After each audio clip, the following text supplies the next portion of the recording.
There's a threat in the world today. A threat to our way of living, a threat to our society, and maybe even a threat to our very existence. And what is this threat?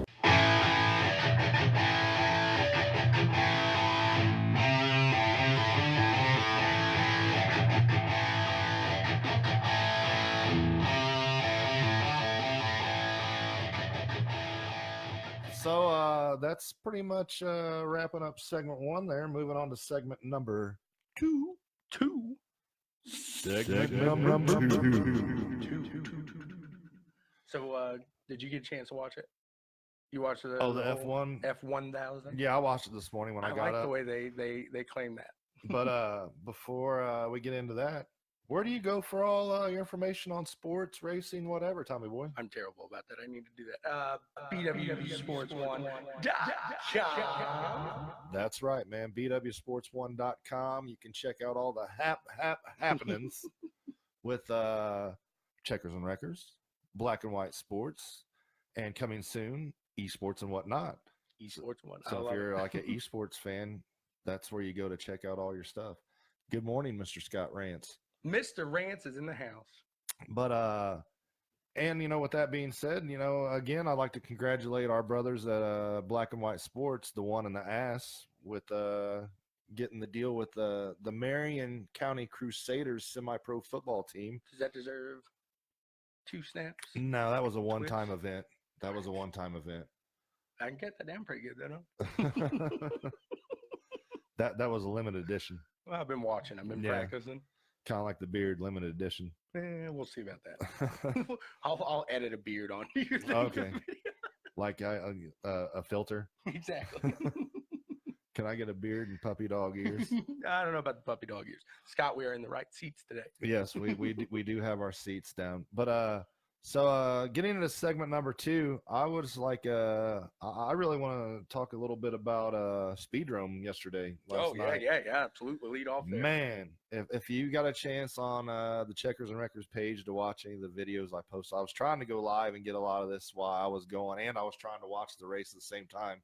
So I'm like holding my phone over here and trying to watch and keep track of everything that was going on. That's not easy to do. No.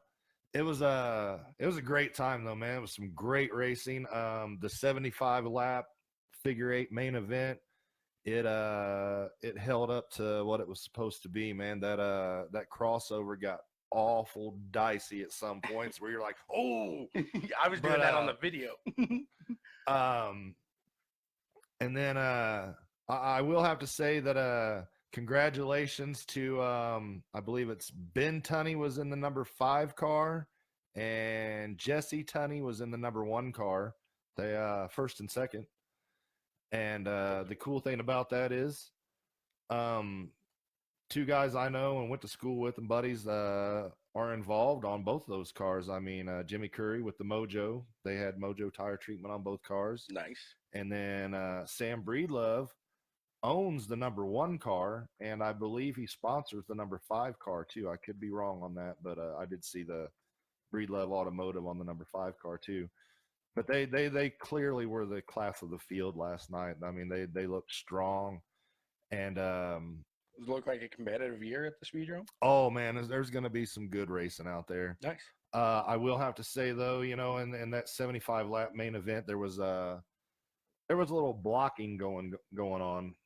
There was a father-son duo out there, and little Dale Jr., Dale Sr. deal. Yeah. And we'll just leave it at that. I'm Right. not gonna, I'm not gonna. Blocking's part of the sport, but I disagree. Blocking's not part of the sport. If you're gonna do it, so a family member wins, get out of the way. I'd have dumped the guy. Well, my thing on that is go out and earn the win.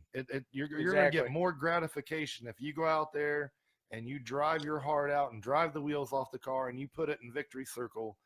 That's where you're gonna, really feel like, man, I was the best out there tonight. I got the win. I earned it.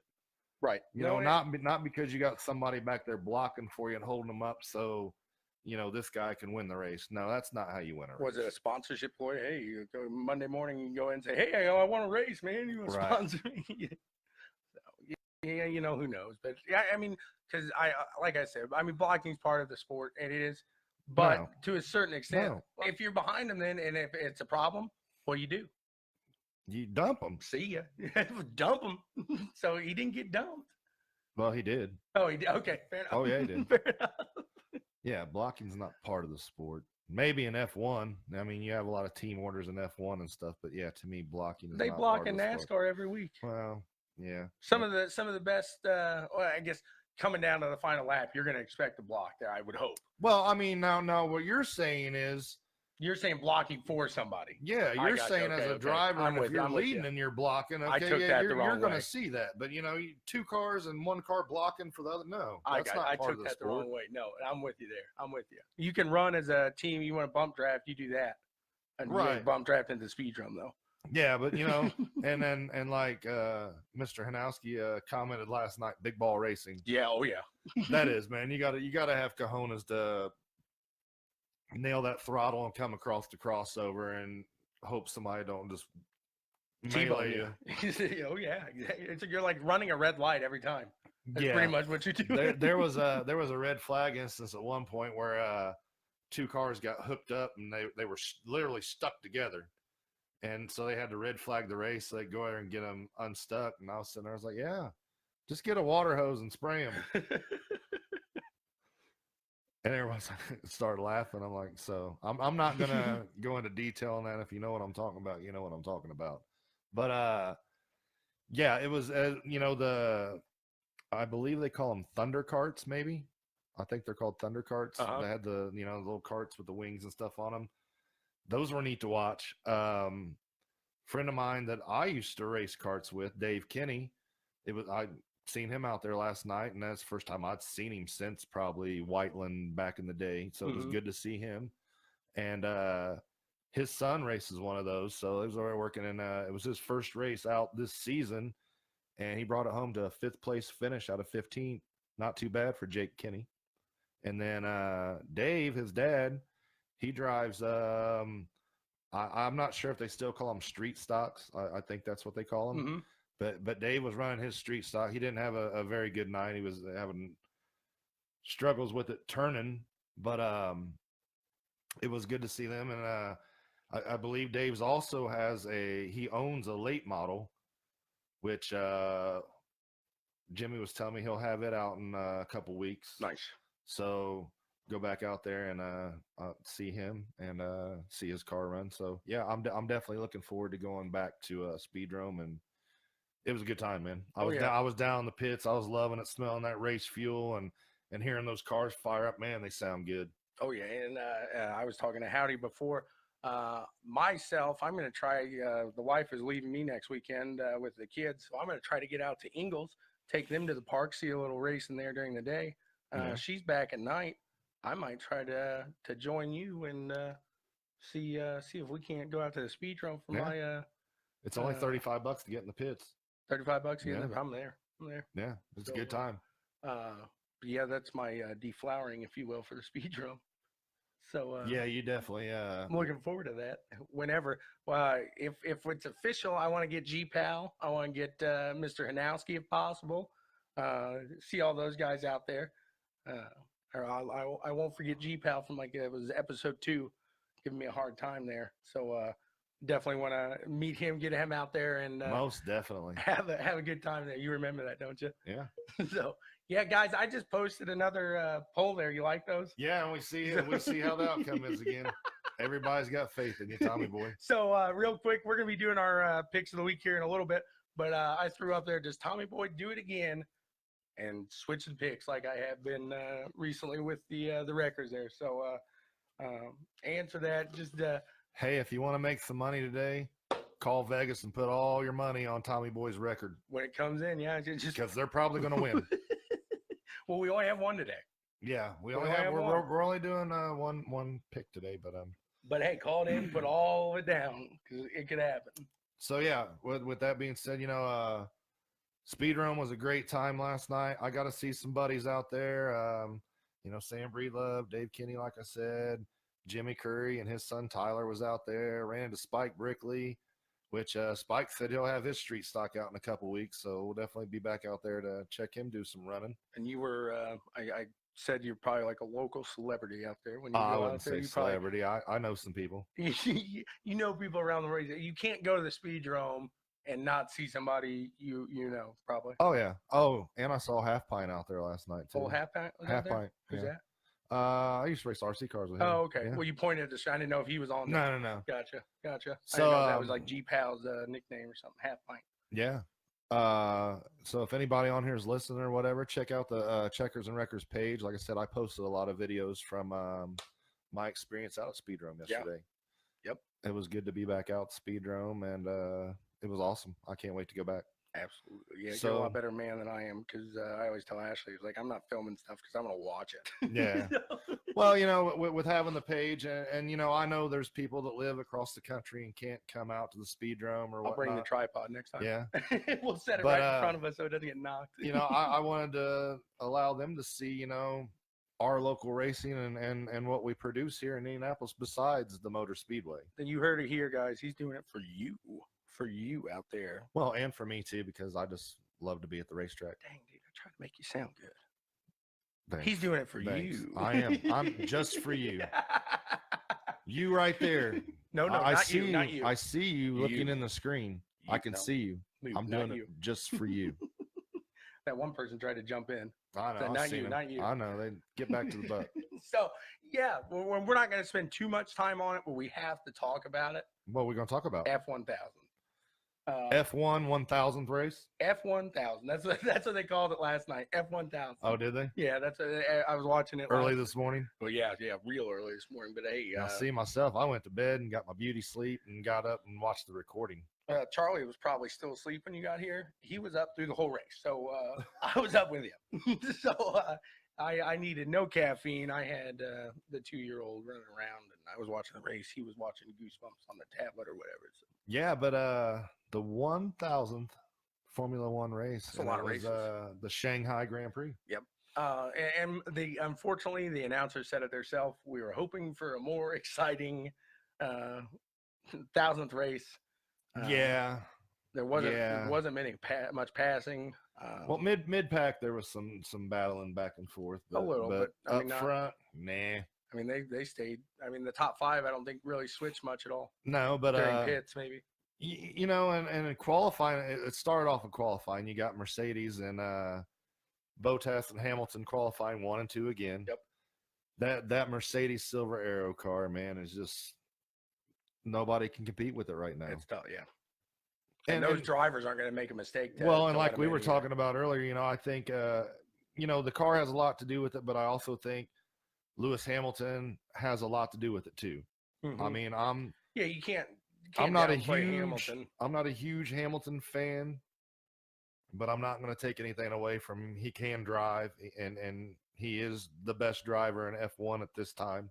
So you think if F1 is a level playing field, all these guys are driving the same vehicle, he's going to put it up there just as much as he does now? I would have to say yes. Okay. I mean, he's because what you got to consider with Hamilton is he's raced against the best and he's beat the best. I mean, and when I say that, you know, when he first come on the scene in F1, who was still in F1? Mr. Michael Schumacher, which is my all-time favorite F1 driver. Alonso. And I think he was the best. Alonso, you still had a young Alonso younger Alonso. Hungry Alonso. Right. Because like I said, I believe coming into F1, Alonso was Hamilton's first teammate. Okay. I'm pretty sure. Because what I say earlier, he started driving for McLaren. Was his first team. did. Yeah. Yep.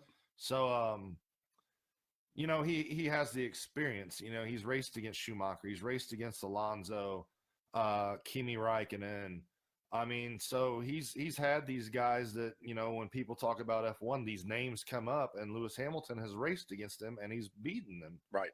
So that's why I say he's the best in F1 right now. And that's a fair assessment. I'm with you there.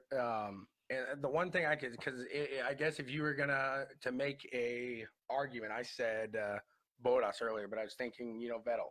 But with Vettel, if he gets in a bad situation, yeah, you do get Bottas and Vettel confused. No, I'm saying. So I was talking about, but I meant that earlier with Bottas on Mercedes.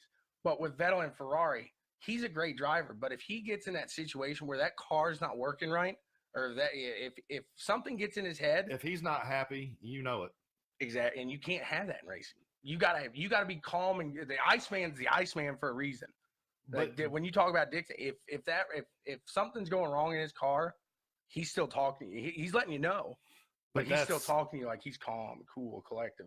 that's where you get the differences. I mean, between F1 and IndyCar. I mean, to me, IndyCar drivers, a lot of them are more humble, where F1 cars, most of them are a-holes. They all want to complain about the car so much. Oh, those F1 drivers will throw the car, the team, everybody under the bus if they're not running good. Oh yeah, They never will point the finger at themselves. It's everybody else that's why they're not running good. right. And that's kind of what Senna said in that documentary about who's his teammate there. He ended up going to Williams. Prost? Yeah, exactly. He said about him. Oh, they did not get along. No, he said They did not get along. If he loses a race, he'll say it was everybody's fault but his own. Yeah. Yeah, Senna and Prost did not get along whatsoever. Maybe for like the first two races together. But that's such a huge help. Oh, we got Mike's watching golf and listening to us at the same time, maybe. So all right, he's commenting on here. He's talking about watching golf, so I appreciate it. He's multitasking there. Oh, Tiger's at 12 under. Nice. Is that the lead? I have no idea when it comes. I'm not asking you. I was I asking. got you looked over here. Then I thought you were asking. Well, you weren't talking. I was like, "Are you with us?" No. Oh yeah, I'm with us. So I didn't know if you were over there sleeping since you were up all night. I can sleep with my eyes open now. It's a great skill. But I figured with the 1,000th race, we kind of cover, I guess, maybe our favorite moment in F1. Well, before we get to that, we still got a lot more stuff to cover. Did I miss a bunch here? I'm sorry. You skipped about half the segment. Yeah, I did, didn't I? Okay. So I guess flip back here. Who do you think is gaining more momentum right now after that race last night with Ricciardo finishing 7th? Is it him in the Renault? Because I don't know who's his teammate in the Renault. Nico Hulkenberg, and he's not having the best. He had a bad run today. Yep, and so them or is it McLaren and Ferrari? Well, I mean I don't think you can compare them two. I mean because Ferrari is up here and Renault's down here. Are they though right now? Yes, Ferrari? Yes. They got the money. But they're still a top tier team. They're still a top 3 team. They're no doubt about it. You know, right now, Mercedes Silver Arrow is the team to beat, and Ferrari's right behind them. So I mean, I don't even think you can. That's like comparing apples and oranges there. But now, if you said, do you think Renault and Ricciardo or Kimi Räikkönen and the Sauber, which one has more? I would say the Sauber team's looking better to me. See, and I think after Ricciardo finishes his first race yesterday with the Renault, that's his first time seeing a checkered flag this year.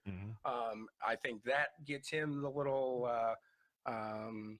confidence he needs to feel good about the car, to feel good about his new team, to kind of get on the right page. Now, we know Renault still is having, which I don't think they had any power issues yesterday, but it's been an issue that's been haunting them in the past. Yeah, I mean, I don't think it's Ricciardo. It's going to be the reliability of the Renault. That's what's going to be the Achilles heel right there, in that situation is going to be the reliability of the Renault. But going back to the Sauber, I mean, you had Kimi Räikkönen. I think he brought it home 8th or 9th, so it's another top 10 finish for Kimi in the Sauber. So not too bad. But there again, you're taking a driver that, you know, Kimi's driven Ferrari. I think he drove for McLaren. He's driven for the top tier teams. Right. So, you know, putting him, I believe he started out at Sauber when he came into F1 and going back there, you're going to take that driver and make that car shine. I mean, as long as it can stay running and somewhat handle, Kimi's going to drive it. Right. I'm trying to think then do you see Sauber probably is winning the best of the rest right now. I would imagine, I because would you say got Haas. They're not performing. no, they had a nearly at bad all. day today. Both drivers. I think. They finished right there with each 12th and 13th. I think. What do you call Romain Grosjean? Wreck-It Romain. Yeah, Wreck-It Romain. Yeah, I think Wreck-It Romain finished better than Magnussen did. he today. did. Yeah, but just by step one ahead of position. but 30 seconds. Right. So I mean, he had a heck of a lead over him. But yeah, that team is not what they were last year. So I don't know. And I didn't follow enough to see, is there a new package this year maybe that I mean, I'm sure they made some changes to the car. so people are we trying to figure out, maybe Mercedes figured it out and everybody else is trying to get there now, or is Mercedes going to have just a dominant tear through the season this year? Well, Mercedes and that Silver Arrow, they've definitely found the sweet spot with that car. And it's not just this season. Last year they were dominant. You know, the year before that they were. I mean, that team, because like we spoke before, that team was originally Braun F1 team, and Right. when they come on the scene, they dominated that year. They won the championship. They won everything. Mm-hmm. Well, then after that season, that's when that team became the Mercedes Silver Arrow team. And you had Schumacher driving that car for a while before he retired. Right.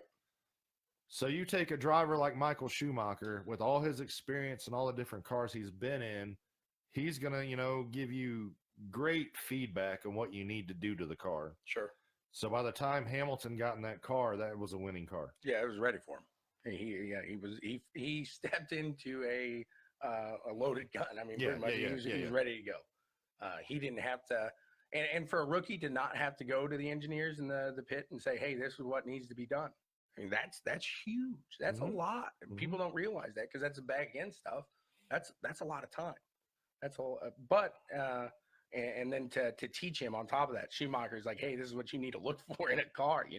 That's a lot of knowledge he was gaining right there, I'm sure. But your question is, Mercedes running away with the season already? Yes. Yeah, can anybody catch them?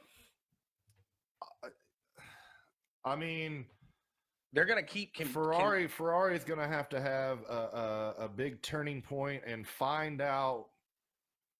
They need to pinpoint what they're missing, because they're off just a little bit. They're not out to lunch.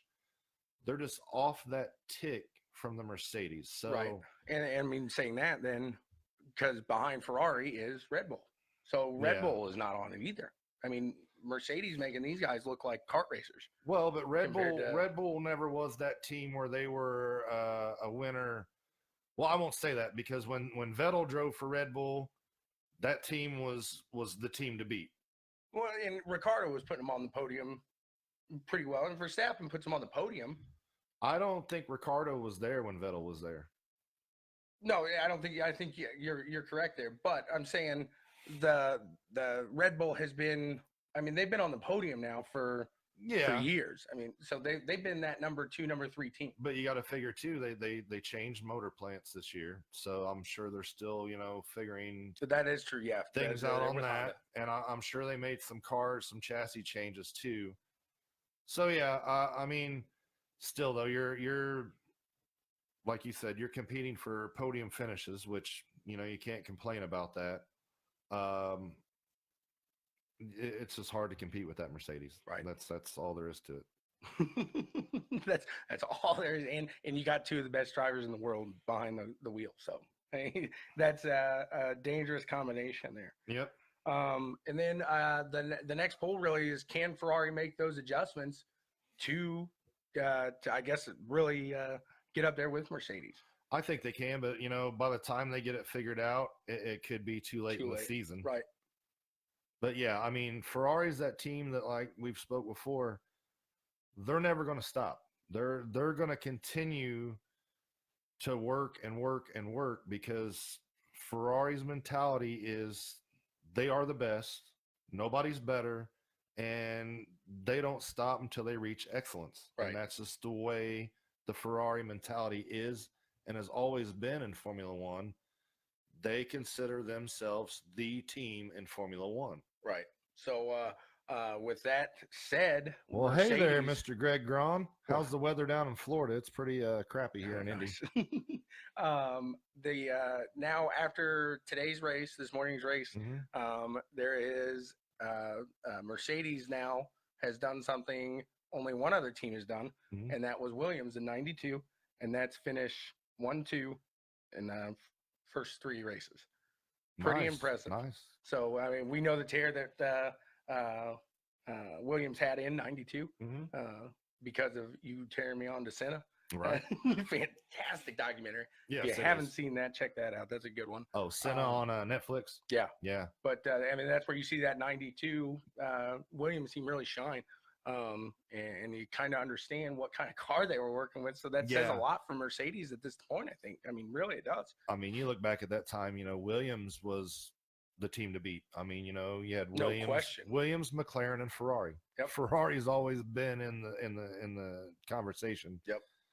But yeah, you look at Williams back then, and now you look at Williams. It's kind of a shame to see where they've come to. Yeah, it is. But I guess the money runs out eventually. So yeah, well, I don't know if it's necessarily the money ran out. I think the switching hands of the engineering ran out. I mean, you had engineers that were designing your cars and stuff, and I don't know if they left to another team or maybe they just got old and retired, or you definitely don't have the package that you used to have. And F1 in general has changed. Oh yeah.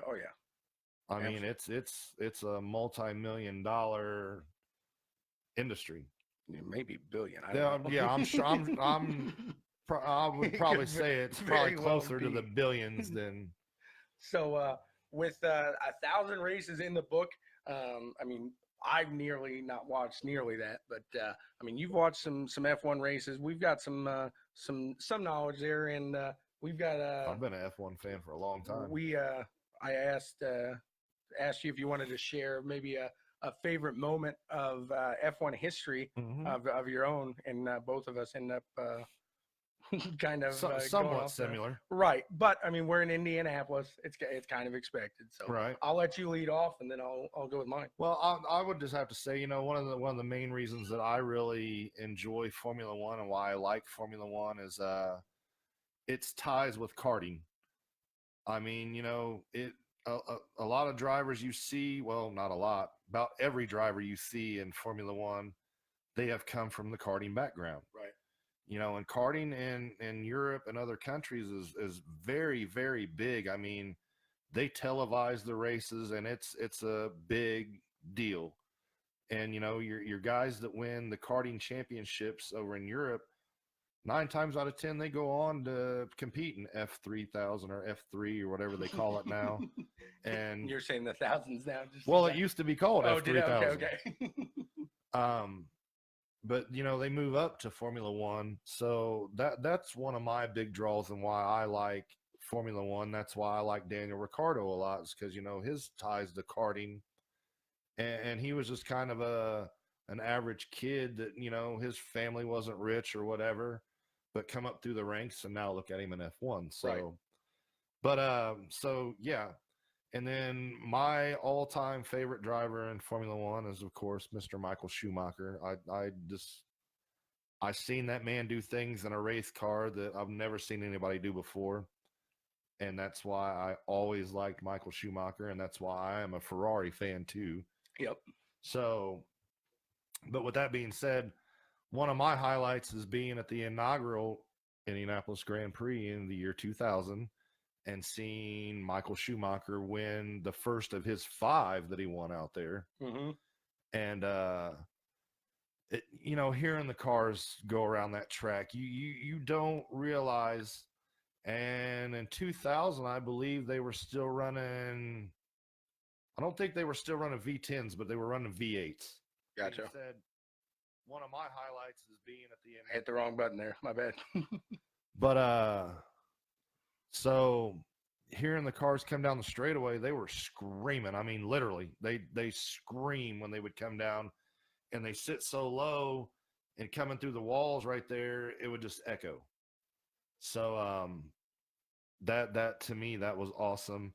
But, one of my other memories, which I'm sure if you're from Indy and pay attention to the track at all, you'll remember that in 2005, the Michelin Bridgestone fiasco, where you had all the cars take the field and take the parade lap. And as they was coming back to the grid, all the Michelin cars pulled off and went to the garages, and it left with 6 cars on the track that had Bridgestone tires because Michelin didn't bring a tire to the track that would last through the turn. They were afraid it was going to blow out and somebody was going to get hurt really bad. They were blistering, I think. Yes. But, and we talked earlier before we started the show today, Bridgestone had told Formula One and FIA that, hey, we have enough tires here that we could put tires on every car and every car can run the race and be good. And Michelin said no. And Bernie Ecclestone, which was the president of Formula One back then, said, nope, if you're a Michelin driver in a Michelin car, you're going to run Michelin tires or you're not going to run. So that was kind of... Bridgestone would have had a commercial ready. Yeah. You know that right there. Look at these F1. Look what they drive, because Michelin wasn't good. So that's where I stand on, F1, and I think it's really cool. They have their 1,000th race at 2:00 in the morning. Well, it was in China, so it was. And it was the morning there it was like 8:00 in the morning, I think. And it looks, and nothing against there, but it just looks so dirty, like the air. Like the people wear masks over there for a reason. Yeah. It's like that air just looks so nasty. You can't tell if it's cloud or if it's smog. So, but so what's your highlights there, Tommy boy? But yeah, so I was in 2005 actually. I was parking cars at the Coke lot for the F1 race. Parking cars at the Coke lot. Doing a little. I never knew you did that. Well, it was like a little fundraiser for something I was in high school there. All right. I think it was choir. So we were doing parking some cars there, and we were about to take off, and I was walking down the aisle and I saw tickets sitting on the ground. So I go to pick them up and I take them to the ticket office over at IMS. You were trying to do a solid. Right. I mean, really, I'm thinking to myself, okay, it's on the F1, we had heard that this could happen. I don't know if I want to watch this or anything. So I go up there, turn them in, and they end up just giving me tickets anyway. So I go in there and saw a little bit of that six. You saw the 6-car race. You're right. So, I mean, to be a race fan and be able to say I have seen at least some of an F1 race. But do you remember, I want to say it was 2002, 2003, out there that Schumacher was first, Rubens Barrichello was second, Ferrari team drivers. Well, Schumacher slowed down. He was trying to slow down so they could cross the line at the same time and tie. Mm-hmm. Well, he slowed down a little bit too much, and Barrichello got by him and took the win. Or if that wouldn't have happened, Schumacher would have 6 wins out there. He'd be the winningest driver out at IMS, right? Mm-hmm. Yep, exactly. So I don't know if that means as much to an F1 driver as it would to somebody here in the States, but I mean, I think it does. Just because of the tradition of the track, I would think so too. I mean, that's racing. It doesn't matter what it is, and that's open wheel. So, well, with that being said, that kind of wraps up our F1 discussion on the 1,000th race. Yep. Which was neat to say, later on in life, Tommy Boy can tell his grandkids, hey, I stayed awake till 4:00 in the morning because you're with your father, Charlie, and we watched the 1,000th F1 race. Oh, he didn't watch it. Oh, he was out? Oh, no, he wasn't out. He was just running around like a madman. I was trying to peel him off the wall. He was doing his own F1 race. Yeah, exactly. Him and Snick. I'm all jacked up on Mountain Dew, Chip. Right. I'm going to come at you like a spider monkey. That's what he was like last night.